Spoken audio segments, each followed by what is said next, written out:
Hello friends, my name is Mitu Seni and today I am going to start first unit of class 12, that is electrostatic.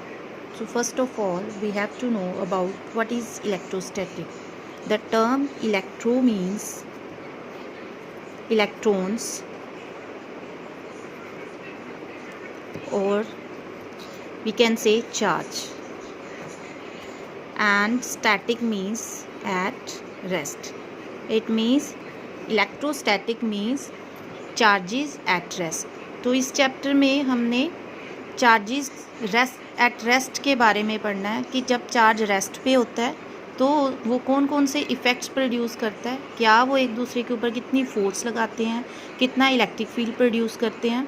तो इस chapter में हमने यही सब कुछ पढ़ना है. And this is the first chapter and after that we have electrodynamics. Electrodynamics.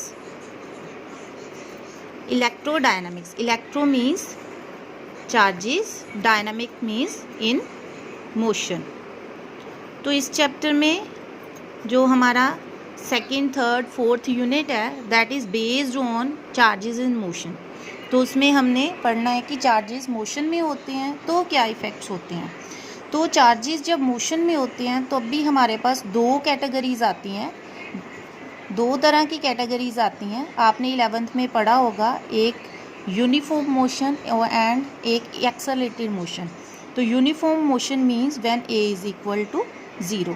जब एक्सेलरेशन 0 होता है it means velocity is not varying, it means velocity is constant, that means acceleration is 0. उस केस में हमने जो चैप्टर पढ़ना है वो दैट इज़ करंट इलेक्ट्रिसिटी. और करंट इलेक्ट्रिसिटी में हमारे पास यहाँ पे जब एक्सेलरेशन 0 होता है तो वो इलेक्ट्रिक फील्ड प्रोड्यूस करता है.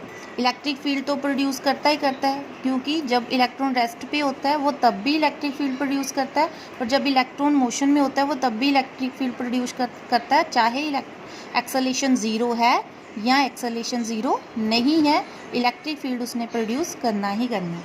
लेकिन जब ये इलेक्ट्रिक फील्ड प्रोड्यूस करेगा तो एक्सेलरेशन 0 है बट चार्जेस जो है मूव कर रही हैं. मूव करने का मतलब है वो यूनिफॉर्म मोशन में है, तो इन दैट केस वो मैग्नेटिक फील्ड भी प्रोड्यूस करता है, क्योंकि ये इलेक्ट्रिक फील्ड और मैग्नेटिक फील्ड दोनों एक दूसरे के साथ लिंक्ड होते हैं. तो whenever there is electric field magnetic field automatically produced.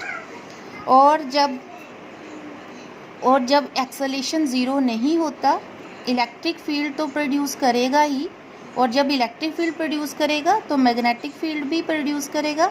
और क्योंकि एक्सेलरेशन 0 नहीं है इट मीन्स जो मोशन है वो नॉन यूनिफॉर्म है, वेरिंग मोशन है. इन दैट केस हमारा जो फिफ्थ यूनिट है इलेक्ट्रोमैग्नेटिक वेव्स, हमारी यहाँ पे इलेक्ट्रोमैग्नेटिक वेव्स भी प्रोड्यूस हो जाएंगी. तो इस तरह से ये जो फर्स्ट 4 चैप्टर्स हैं वो सारे इंटरलिंक्ड है. सबसे पहले हम जब electric field, electrons at rest हम पढ़ेंगे, उसमें हमने पढ़ना है कि इलेक्ट्रिक फील्ड क्या होता है, फोर्सेस क्या होती हैं, उसके बारे में पढ़ेंगे.